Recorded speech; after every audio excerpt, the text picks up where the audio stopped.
3W Boboko ya Boka. Boboko ya Boka. 3W. L'épineux question des gouverneurs. Très bien, on va merci en tout cas de le rappeler. On va en parler aussi sur ce plateau des différents candidats gouverneurs à travers la République démocratique du Congo. On commencera bien évidemment par Kinshasa, comme vous le savez.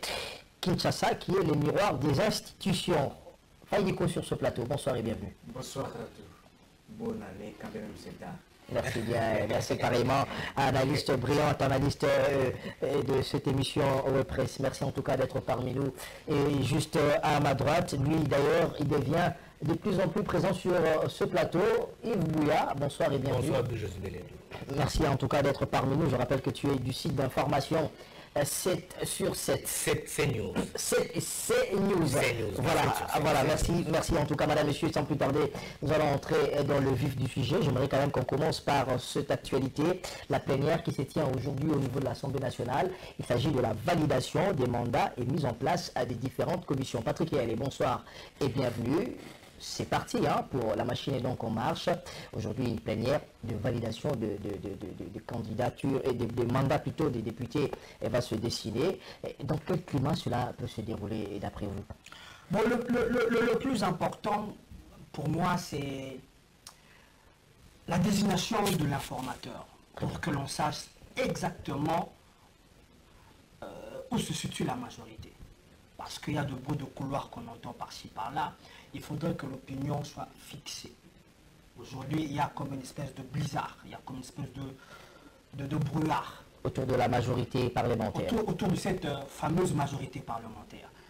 Je pense et j'estime qu'il est de bonne loi qu'un informateur soit nommé pour identifier la majorité. Parce que, contrairement à ce que certaines langues disent, le FCC n'est pas un regroupement. Le FCC est une plateforme électoraliste, encore qu'elle n'est pas juridiquement enregistrée. Très bien.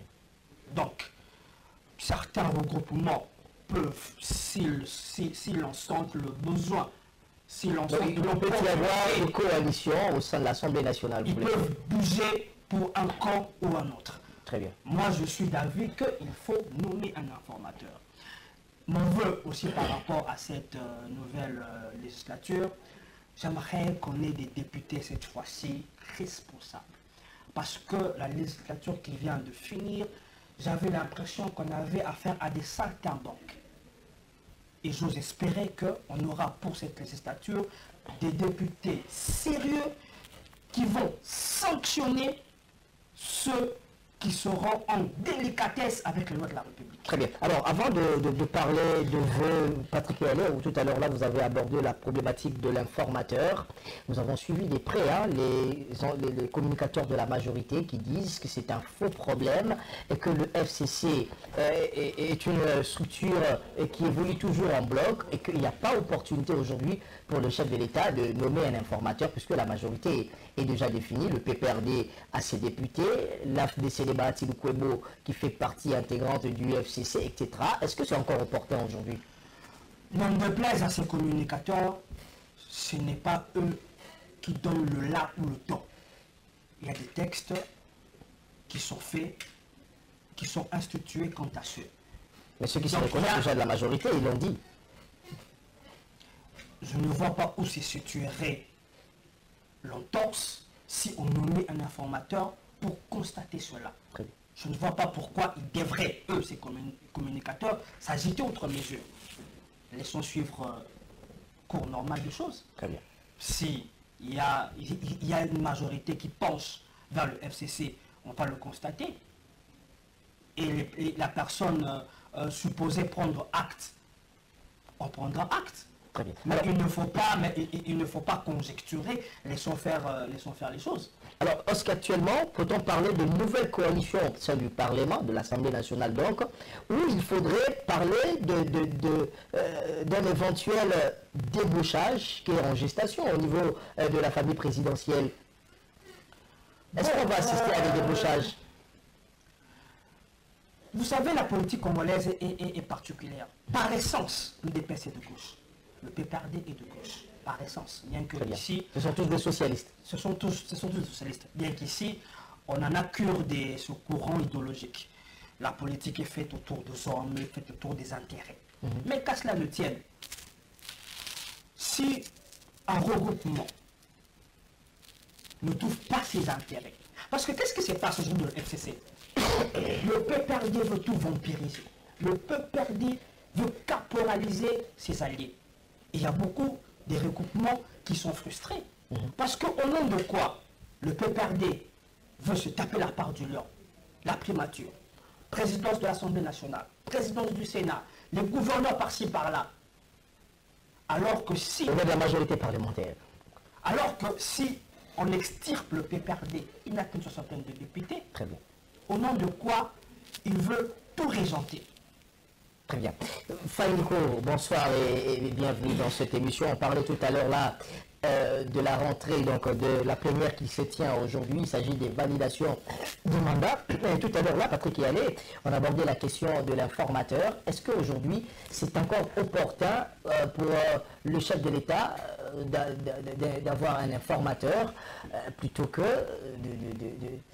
carrément de constater la majorité au sein de l'Assemblée nationale qui revient au FCC? Oui, merci beaucoup d'où je suis. À ce stade, s'il faut s'en tenir, s'il faut rester dans le méandre de la loi, il n'y a pas une majorité parlementaire. Pour parler de la majorité parlementaire, il faut qu'il y ait soit un seul parti politique qui a 250 plus 1, ou bien un regroupement politique qui a aussi 251 plus 1. Mais à ce jour, il n'y a aucun parti politique, il n'y a aucun regroupement politique. Mais si le FCC peut espérer avoir la majorité parlementaire, ceci est seulement si tous les partis politiques, tous les regroupements politiques qui sont allés aux élections sous le label du FCC, jusqu'à ce jour, se reconnaissent encore Être du FCC. Très bien. C'est une question de fidélité et de loyauté. Mais on parle déjà des défections, hein? On parlerait de Bahati Lukwebo, etc. Moi, j'ai la dernière sortie officielle publique de Bahati, il s'est montré jusque-là fidèle au FCC. D'ailleurs, il est allé plus loin pour recommander aux députés élus de l'AFDC et alliés d'être fidèles et de ne pas se lancer dans la corruption. Ce sont les termes utilisés par lui. Très bien. Mais lorsque, ça ne m'étonne pas, vous êtes dans un pays de commérage et de colportage. Vous êtes dans un pays où vous pouvez trouver 1 million de personnes, 99 999, raconter des mensonges. Mais une seule personne vous dit la vérité et vous l'appliquez. Attendez, évoluons. Alors, on parle de la majorité. Est-ce qu'aujourd'hui, c'est loyal de voir l'UDPS, qui est aujourd'hui au pouvoir, coaliser avec les forces, les différentes forces du FCC, notamment l'AFDC de Bahati Lukwebo et d'autres petits partis mallettes pour constituer enfin une majorité? C'est loyal. Ou on parlerait des débauchages? En tout cas, à ce stade, je vois très mal que l'UDPS, ce qu'il dit, arrive aujourd'hui à se construire une majorité à l'Assemblée, dans la mesure où, officiellement, l'UDPS n'a que moins de 36 députés. Très bien. Alors, je ne vois pas comment, même s'il arrivait à dire des coalitions. Avec Bahati, avec la Luka. C'est en tout cas, c'est trop demandé et conjuguer beaucoup d'efforts. C'est pour cela, je ne cesserai de vous répéter, sur ce plateau, lorsque nous parlons préparation des élections, ça c'est la résultante de même préparation. Les gens ne voulaient que la présidence. Les gens n'étaient pas concentrés au niveau. Est-ce que les gens même étaient préparés aux élections? Lorsque nous parlions d'élections dans ce pays, sur vos plateaux, on nous insultait. Comment voulez-vous dans un pays, les gens parlent de changement, les gens parlent d'alternance, mais ils ne veulent pas qu'on parle d'élection. Vous parlez d'élection, on vous insulte. Si je peux, c'est tout ce plan. Patrick a eu beaucoup de minutes. Il faut qu'on donne ensuite s'il vous plaît, vous pouvez évoluer dans votre volonté. Et si moi je pense que ceci doit nous servir d'exemple, le fonds de 2006, le fonds de 2011, voilà encore le fonds qui se répète en 2018. Très bien. Est-ce que s'il y avait une préparation en amont, peut-être ceci ne serait pas vrai. Or, il spécifie dans le régime politique dans lequel nous sommes inscrits, semi-présidentiel. Lorsque le président est élu, et qui ne bénéficie pas de la majorité à l'Assemblée nationale, il y a un problème. Très bien. Alors, le problème est justement, parlons-en, Yves Bouya. Bonsoir et bienvenue. D'ailleurs, vous consacrez une tribune aujourd'hui dans CNews qui parle de cette plénière d'aujourd'hui. Alors, j'aimerais quand même qu'on commence par le commencement, et passez-moi la tautologie. Est-ce qu'aujourd'hui, on risque d'assister à une cohabitation très dangereuse? La cohabitation, elle a existé dans le temps, on l'a dit plusieurs fois sur ce plateau, mais ne risque-t-on pas de voir, comme l'a dit Patrick, le PPRD qui réclame la primature, le PPRD qui réclame les différentes provinces de la RDC, etc., et qu'on ait un président de la République, finalement, qui est les mains liées? Bon, nous devons, j'ai écouté Nico, j'ai copieusement suivi Patrick. Il faut partir, allons vers les débuts. Très bien. L'FCC, c'est quoi? C'est un regroupement des partis politiques qui a été mis en place. C'était dans la perspective des élections. Pour soutenir un candidat qui a échoué aux élections. Oui, qui a échoué aux élections. Mais là, c'est que nous ne devons pas oublier. Les chefs des regroupements des partis politiques on fait quoi? On ratifiait, hein? On signait, on signait du FCC, hein? C'était public. C'était public. Les Bruno Chibala, ils ont etc. tous signé une charte. Cela signifie quoi? C'était une sorte de fidélité envers Kabila. Très bien. Via son candidat. Nous allons aux élections, je vous présente un candidat. Qu'il échoue ou pas. Donc, vous avez ratifié une charte, nous allons vous accompagner et nous allons aboutir jusqu'au bout. Mais quelles seraient les conséquences lorsque les gens vont se désister? Non, ça sera difficile avec ces désistements-là. Pourquoi? Parce qu'ils ont ratifié une charte. Donc, ils ont fait allégeance à 100% Kabila. C'est-à-dire que vous devez respecter cette charte-là jusqu'à la fin du quinquennat. Très bien. C'est la raison pour laquelle aujourd'hui l'UDPS est en difficulté aujourd'hui, bien qu'ayant gagné les élections, c'est trop dire. On sait ce qui s'est passé. Aujourd'hui, l'UDPS aujourd'hui est en difficulté même pour se constituer un gouvernement. D'où Patrick dit qu'il faut désigner un informateur. Mais c'est pas ça les langages. Est-ce que c'est l'FCC dit ceci. C'est inopportun aujourd'hui d'avoir un informateur parce que les forces au sein déjà du FCC sont déjà définies. Ça ne sert à rien. Cela revient au président de la République de nommer directement un premier ministre et c'est lui qui va former. Alors, le chemin à suivre, d'après vous, si je vous écoute très bien, Joseph Kabila, le FCC plutôt devrait proposer 3 noms, comme Joseph Kabila le faisait à Félix Tshisekedi, et il revient à Félix Tshisekedi carrément de choisir. Moi, je ne pense pas que on va encore entrer dans ces schémas-là, que le président va encore proposer. C'est inopportun. C'est inopportun.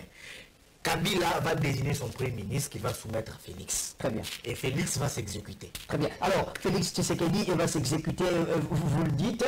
Rapidement, nous allons continuer dans cet élan de sujet.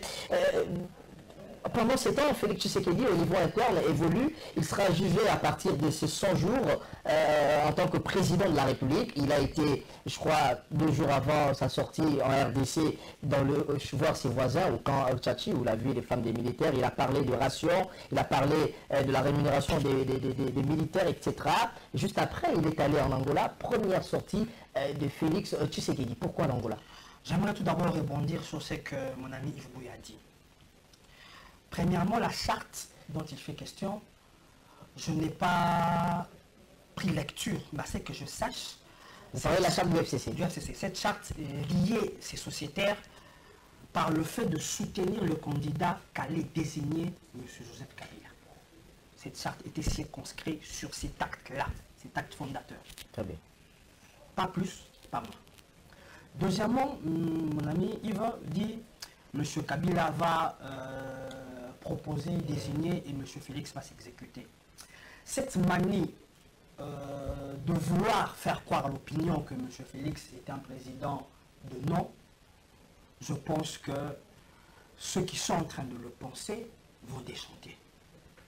Je n'aimerais pas ici conjoncturer, mais je pense que ceux qui le pensent et le disent vont déchanter. Ceci étant dit, très bien. On parle de la première sortie du nouveau président de la République, qui commence par l'Angola. Pourquoi l'Angola d'abord? L'Angola est parmi les 9 voisins que nous comptons, qui est sur le plan sous-régional aujourd'hui, une force. Qu'on ne le veuille pas, l'Angola est une force. Et il faut pour le nouveau président lier des contacts utiles. D'abord par rapport à ce qui nous a comment je dirais, divisé avec le régime angolais, avec les expulsions qu'il y a eu. Je pense sûrement que c'était au menu, mais aussi, il y a des questions sécuritaires très importantes qu'il faut traiter avec l'Angola. Très bien. Mais le président angolais qui n'était pas présent lors de l'investiture du chef de l'État. C'est un épiphénomène. On ne peut pas aujourd'hui sur cette table parler de qui était là, qui n'était pas. C'est un épiphénomène. Il n'y a pas de la symbolique autour de ça? Aucunement. Aucunement. Je peux vous mettre en évidence les prestations ou les investitures d'autres chefs d'État où vous allez voir qu'il n'y avait même pas un chef d'État représenté. Mais ces présidents sont bel et bien présidents. C'est un épiphénomène. Il faut laisser ça aux gens de la rue. Très bien. Alors, ce périple va se poursuivre. Hier, il était en Angola. Aujourd'hui, il sera au Kenya, où le président kenyan, d'ailleurs, était ici présent lors de la cérémonie d'investiture. Juste après, il sera au Congo-Brazzaville. Est-ce que le chef de l'État ne cherche-t-il pas un soutien de ses pairs, une reconnaissance de ses pairs? Si tel est le cas, j'estime qu'il n'en a pas besoin. Il a le soutien. Mais les Congos n'évoluent pas vase clos. Non. C'est pour dire à contrario que ce n'est pas ceux-là, ces pairs, que nous donneront une légitimité. Non. La légitimité, le président l'a de parler congolais. Très bien. Sa légitimité, c'est le peuple qui nous le donne. Et c'est le peuple, s'il n'était pas légitime, il allait le contester. Comme on le voit au Venezuela, vous avez vu une masse contester, vous avez vu une masse quelque part pour dire que non, ce n'est pas notre président. On ne va pas minimiser l'action des Fayulu aussi. Hein.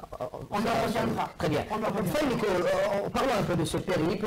C'est la première fois en Angola, on a vu le tapis rouge dérouler, un engouement. Les Congolais de la RDC qui vivent en Angola suivent le cortège du chef de l'État. C'est vraiment une première de ce genre-là, de voir ce genre d'événements.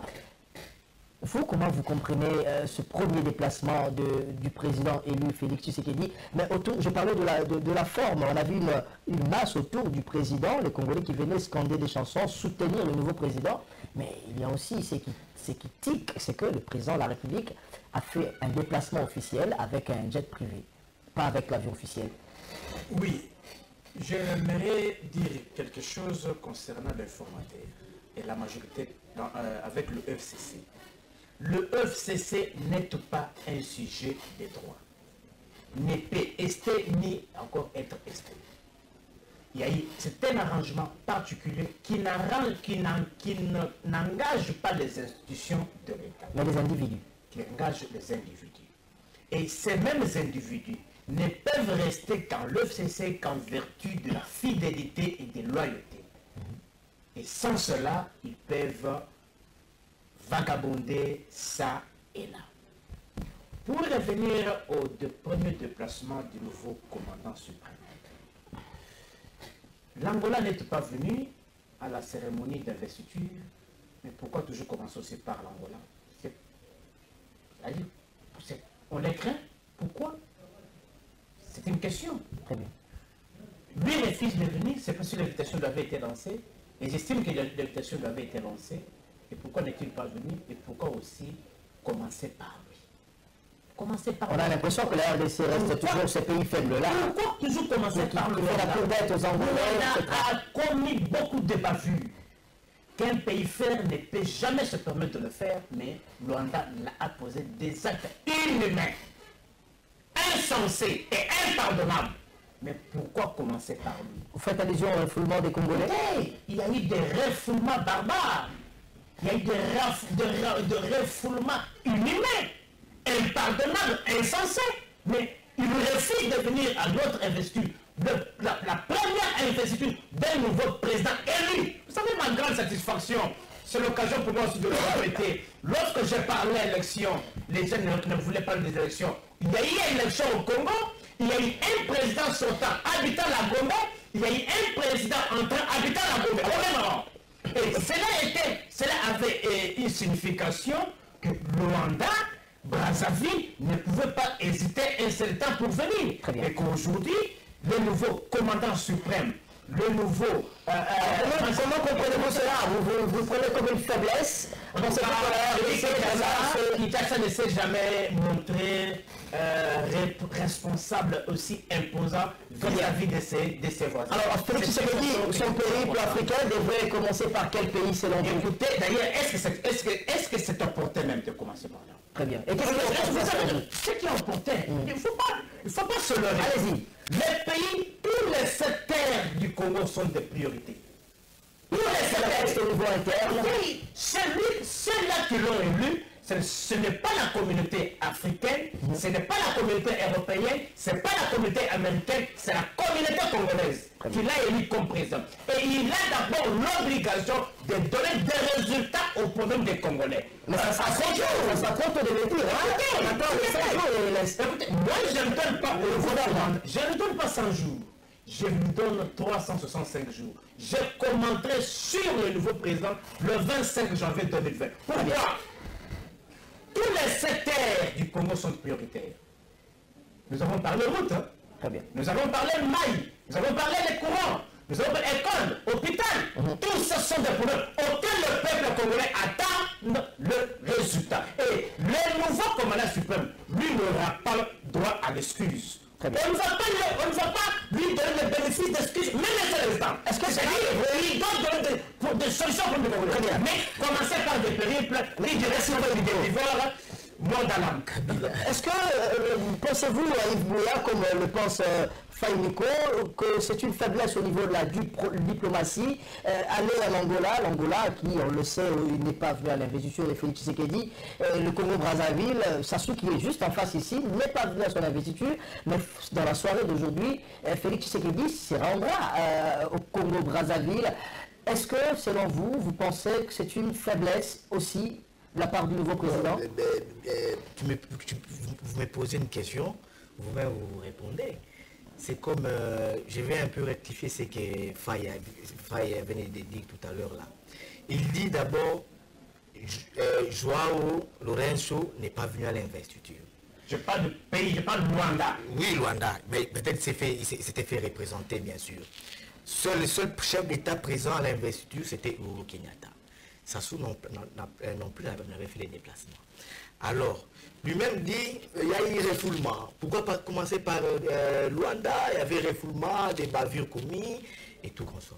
Moi, j'ai toujours dit ici et je l'ai toujours répété. À chaque fois que vous m'invitez ici, j'ai toujours dit, nous avons toujours été un État faible.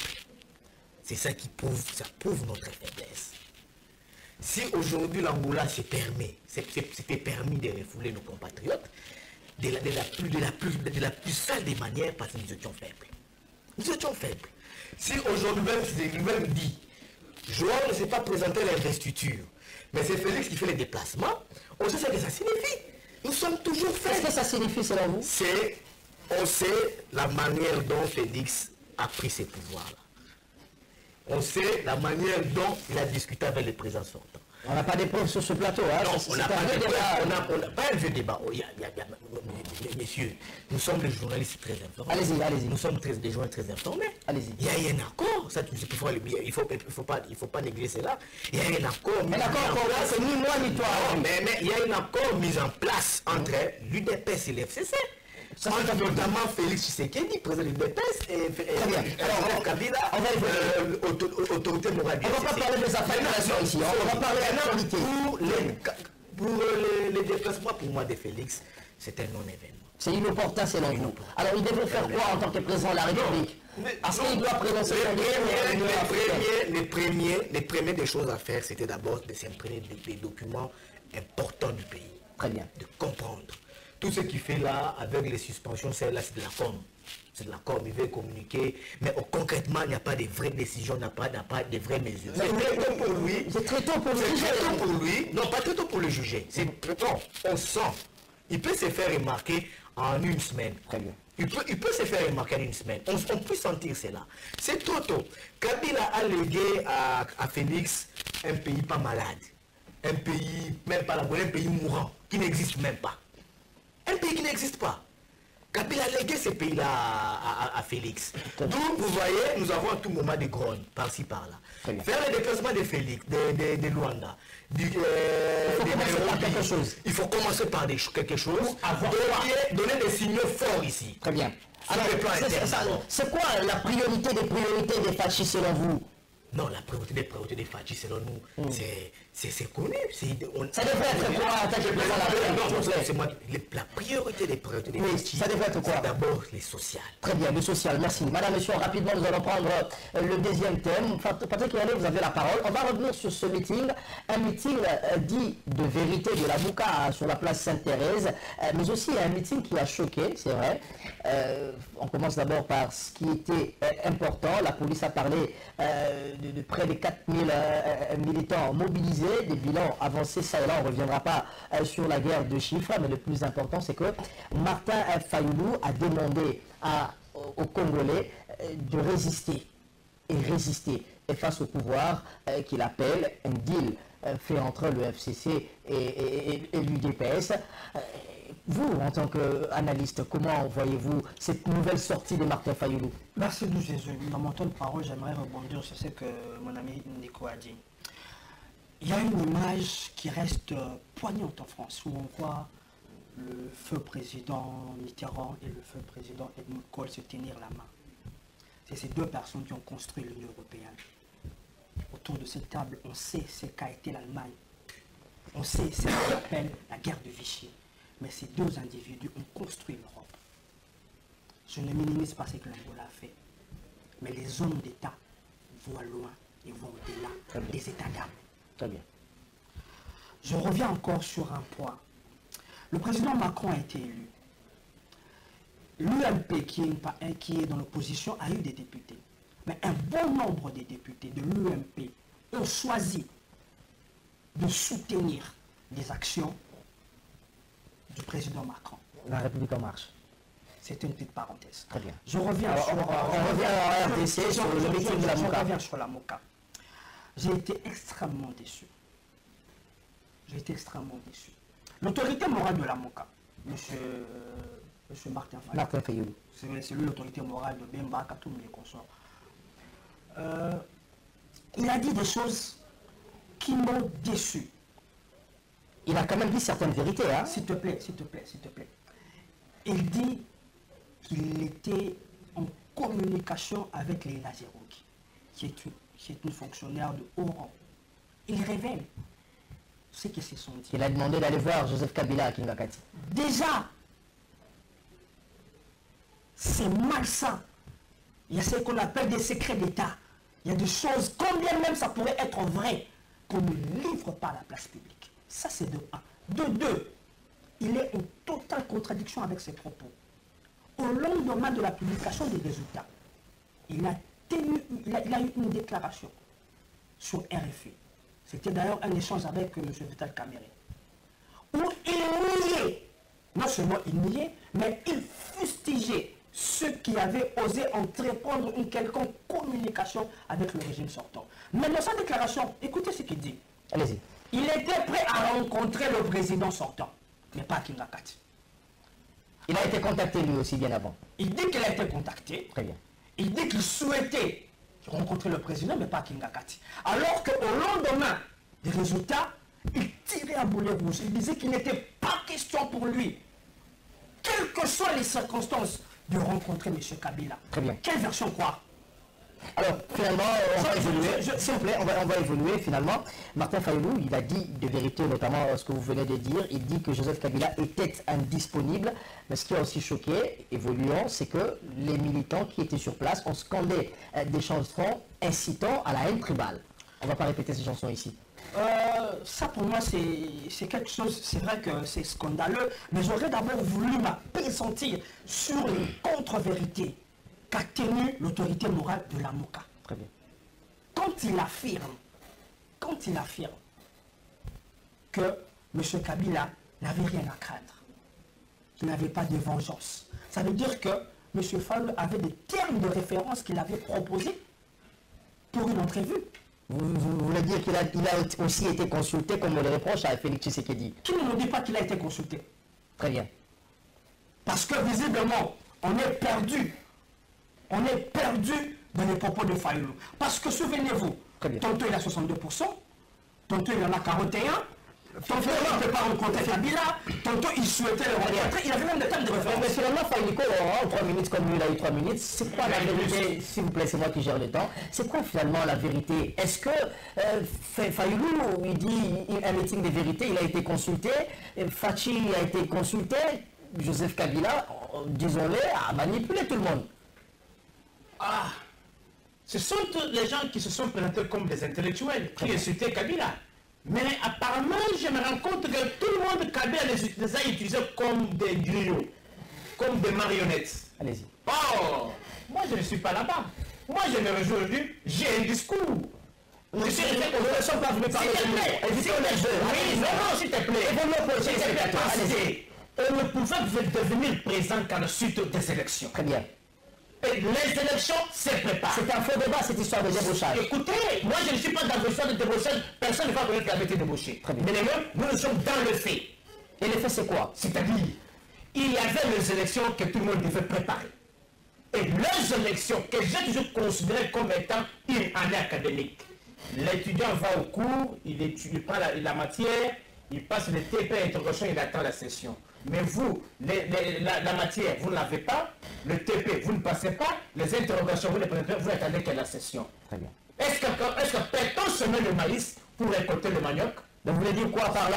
Adaptons ce que vous avez dit. Non, parce que j'entends aujourd'hui, maintenant il y a une préparation de la. Non, j'ai dit ceci. Nous avons été contactés. C'est honteux de dire ça sur la place publique. Il y a eu élection.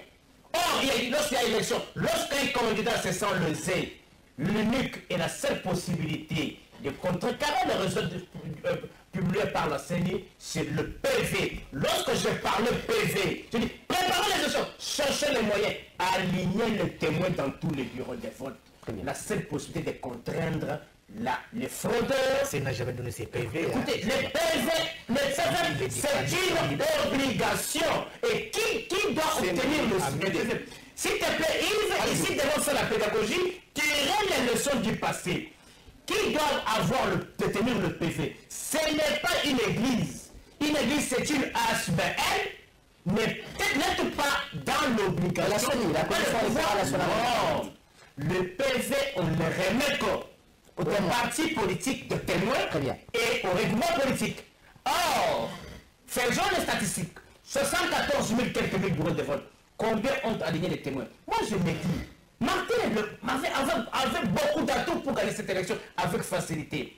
Qu'il ait gagné ou pas, il ne faut pas oublier qu'il y a la différence entre la vérité sociologique et la vérité juridico-judiciaire. Très bien.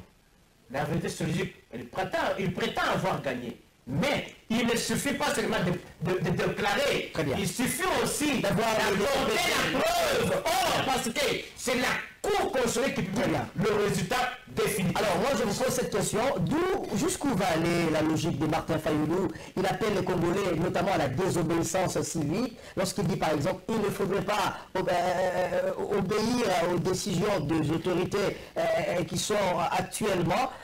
Et jusqu'où on va aller la logique de Martin Fayulu? Oui. En quelques minutes là, je vais un peu recadrer. Vous avez 3 minutes comme tout le monde. Répondre aussi.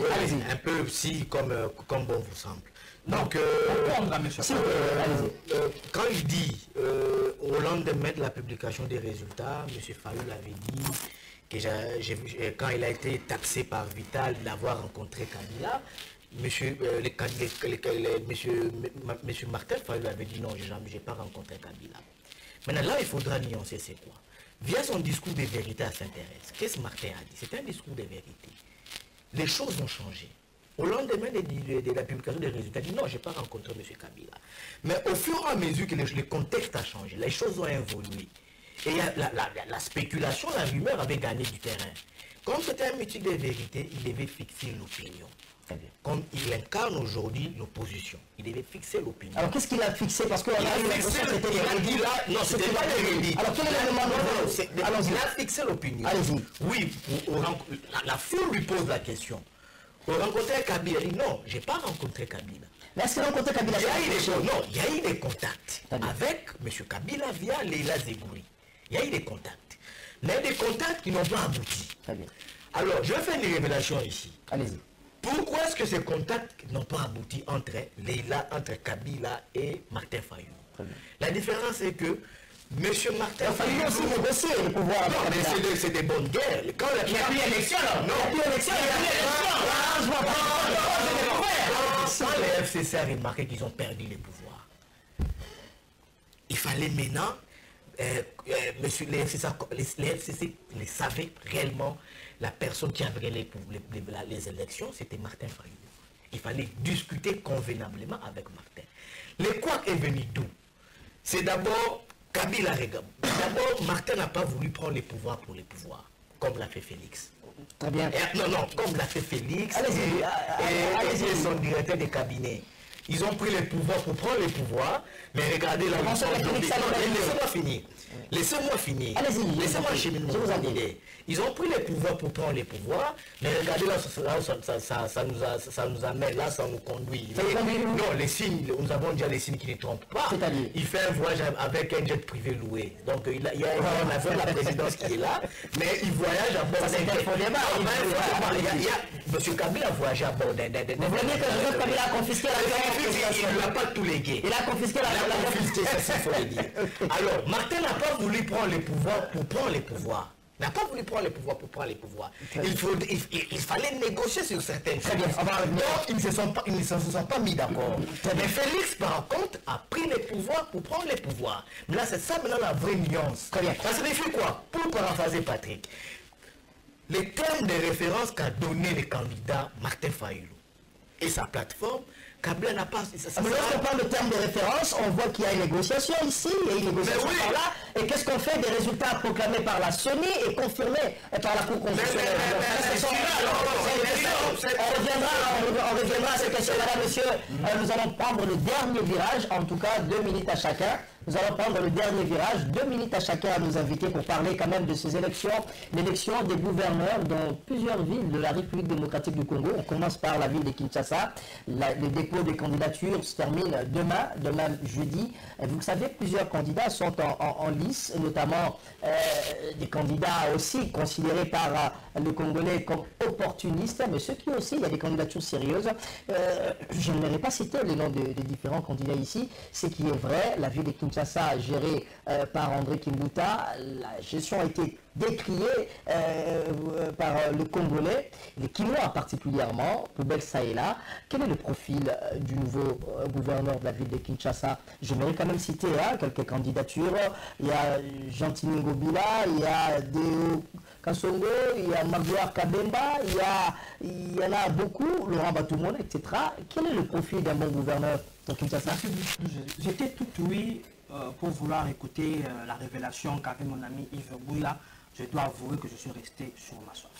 Comme j'ai pas assez de temps, je n'aimerais pas rebondir pour mettre en pièces ce qu'il est en train d'avancer par rapport aux supposées rencontres.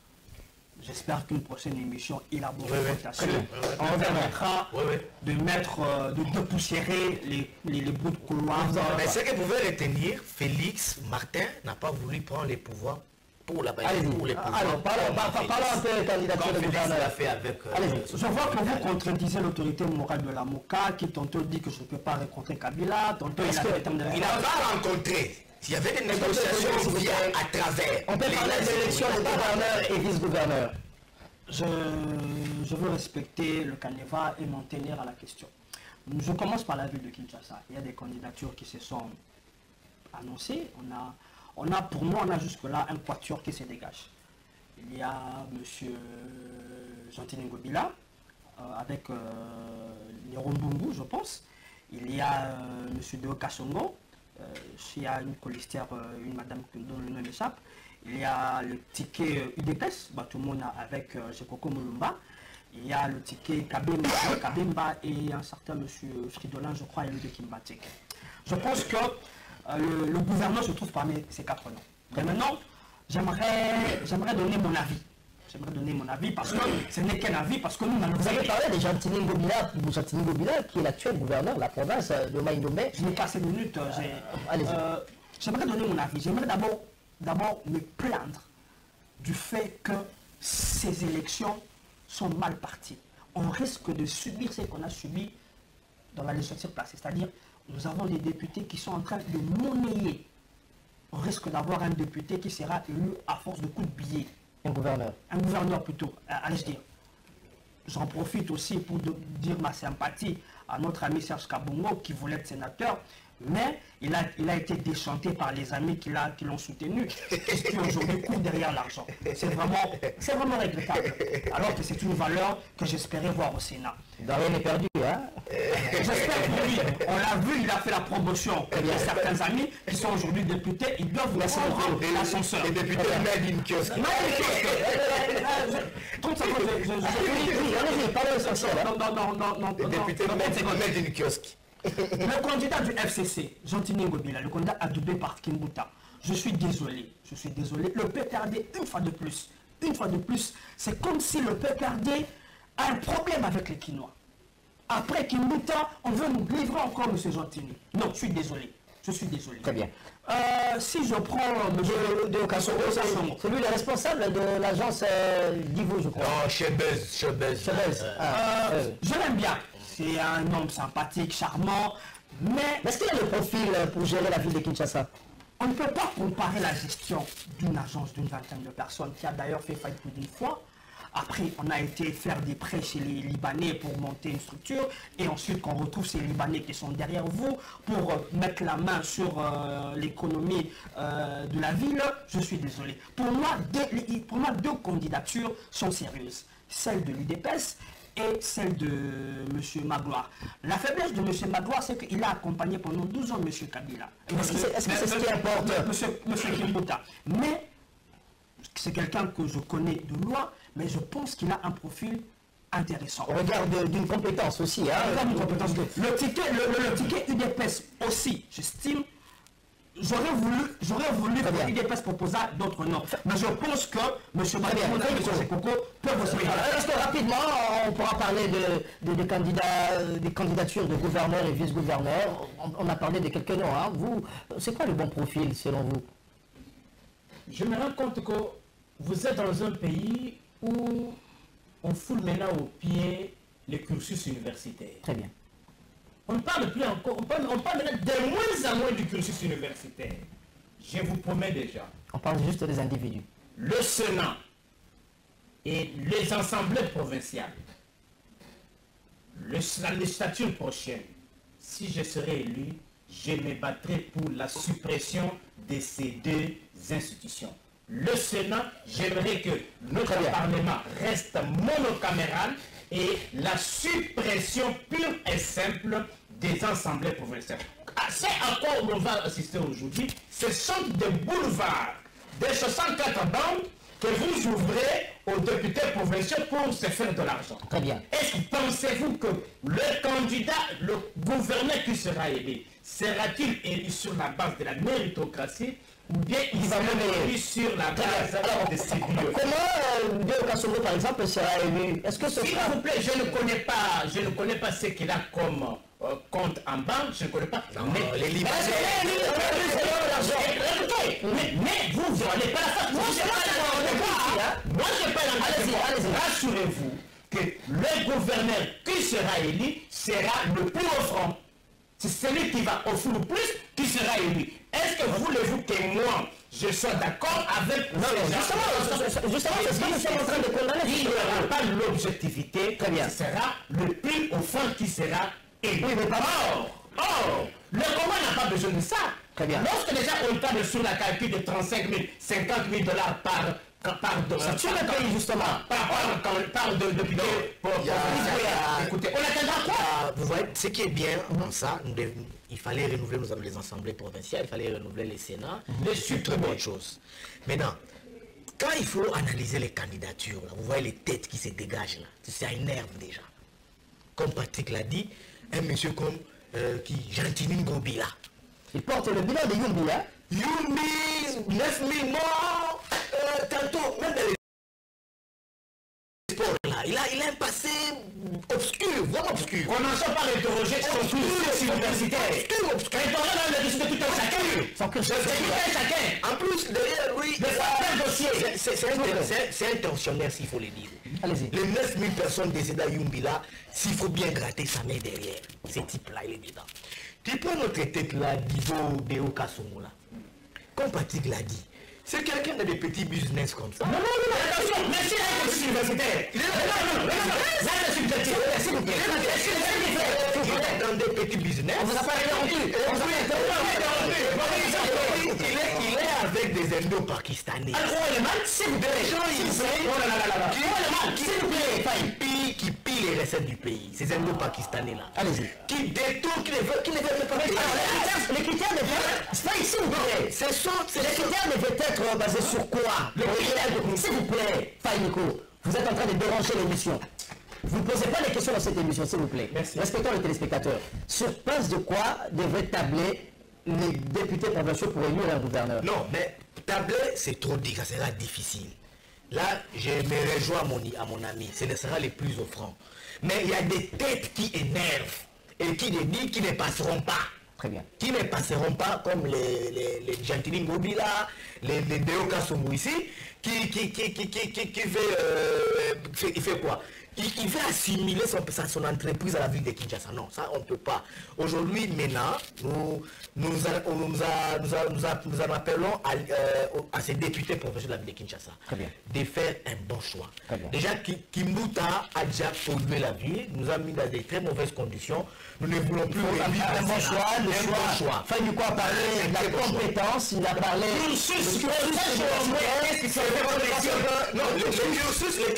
cursus universitaire. Il y a aussi souvent ça. C'est important. Je dis ce n'est pas seulement ça. D'où les sénateurs, vous avez géré les langues. D'abord, cette question est chacun à faire comme les je ne n'exclus pas les cursus universitaires. Et même les je n'exclus pas les cursus universitaires. Je n'exclus pas ça. Je dis c'est ça.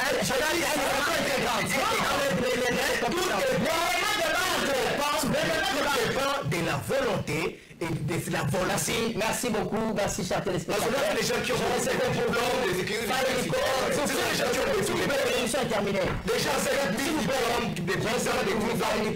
tous les pays. Pour vous, c'est question de dévoiler. Je suis en train de désannoncer l'émission. Merci en tout cas d'avoir répondu à notre invitation. Patrick Yalé, merci en tout cas. J'ai aimé l'attitude de Patrick Yalé aujourd'hui. Il a été très démocratique dans le débat. J'aimerais que prochainement, vous suivez un exemple, cher monsieur. Merci aussi à vous, chers téléspectateurs. On reviendra prochainement avec le cursus des candidats gouverneurs. S'il vous plaît. On va revenir sur le cursus de chacun des candidats gouverneurs. On a parlé du cursus universitaire, des compétences également. Mais il y a aussi sur cette liste qui incarne quelques éléments évoqués sur ce plateau. On reviendra. Même nous allons Kabemba également. On ne peut pas l'épargner. Qui se trouve être le candidat. C'est partage l'actif et les passifs. Voilà. Merci beaucoup, chers téléspectateurs. On se retrouve le mercredi prochain avec d'autres invités, mais cette émission, vous pourrez la suivre en rediffusion demain 11h sur Congo Télévision et puis sur toutes les plateformes internet. Au revoir. On va se saluer. www.bobokoyaboka. Bobokoyaboka. 3W.